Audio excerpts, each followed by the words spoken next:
రా విక్రమా, నీకోసమే ఎదురు చూస్తున్నాను. కాని నిన్ను వెంట రావాలంటే ఒక షరతు ఉంది. నీవు నన్ను తీసుకెళ్తున్న మార్గంలో నేను నీకు కొన్ని కథలు చెబుతాను, కొన్ని చిక్కు ప్రశ్నలు వేస్తాను. నీకు సమాధానం తెలిసినా నిశ్శబ్దంగా ఉంటే నీ శిరస్సు 1000 ముక్కలవుతుంది.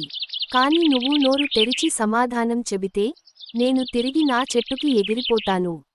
షరతు ఏదైనా సరే, నేను మౌనంగా నిన్ను తీసుకెళ్తాను బేతాళా అని చిరునవ్వు నవ్వుతూ మనసులో అనుకుంటాడు విక్రమాదిత్యుడు. రాజా, విను, నేను నీకు ఒక కథ చెప్తాను.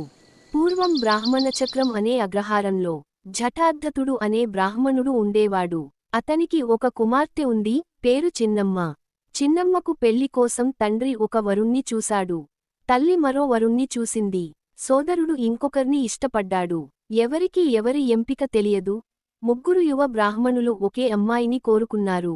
చిన్నమ్మ ఏం చేయాలో తెలియక ఆ మనస్తాపంతో చనిపోయింది. ఆమె మరణంతో ఆ ఇంట్లో నిశ్శబ్దం, దుఃఖంతో నిండిపోయింది. ఆమె మరణం తర్వాత మొదటివాడు దేశాంతరం వెళ్ళిపోయాడు. రెండవవాడు ఆమె ఆస్తికలను తీసుకొని కాశీకి వెళ్లాడు. మూడవవాడు చితాభస్మం దగ్గర కూర్చుని ధ్యానం చేశాడు. దేశాంతరం వెళ్లిన వాడు యోగిని కలిసి సంజీవిని మంత్రం నేర్చుకున్నాడు. ఆ మంత్రంలో ప్రాణాన్ని పునరుద్ధరించే శక్తి ఉంది. మార్గమధ్యంలో అతడు ఆస్తికలు తీసుకున్న వాణ్ణి కలిశాడు. ఇద్దరూ కలుసుకున్నారు, కన్నీరు పెట్టుకున్నారు. తమ పాపం, పశ్చాత్తాపం అన్నీ మాటల్లో కలిసిపోయాయి. ఇద్దరూ చితాభస్మం దగ్గర కూర్చున్న మూడవ వాణ్ణి కలిశారు. ముగ్గురు మిత్రులు తిరిగి ఒక్కచోట, చిత్తభస్మం ఎదురుగా. రెండవవాడు తన దగ్గర ఉన్న ఆస్తికలు భస్మం మీద ఉంచాడు.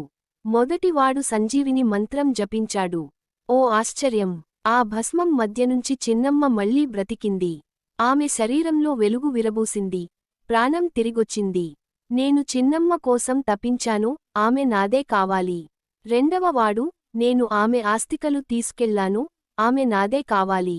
మూడవవాడు, నేను ఆమె భస్మం వద్ద కూర్చున్నాను, ఆమె నాదే కావాలి. చిన్నమ్మ గందరగోళంగా, ఆగండి, ఎవరు నా భర్తో నేను తెలియడం లేదు. ఇప్పుడు చెప్పు రాజా, వీరిలో ఎవరు ఆమె నిజమైన భర్త అని అన్నాడు బేతాళుడు. ఈ ప్రశ్నకి సమాధానం మీకు తెలిసినట్లయితే కామెంట్లో చెప్పండి. ఈ వీడియో మీకు నచ్చినట్లు అయితే లైక్ చేయండి, కామెంట్ చేయండి. కంటిన్యూషన్ వీడియో కోసం సబ్స్క్రైబ్ చేసుకోండి.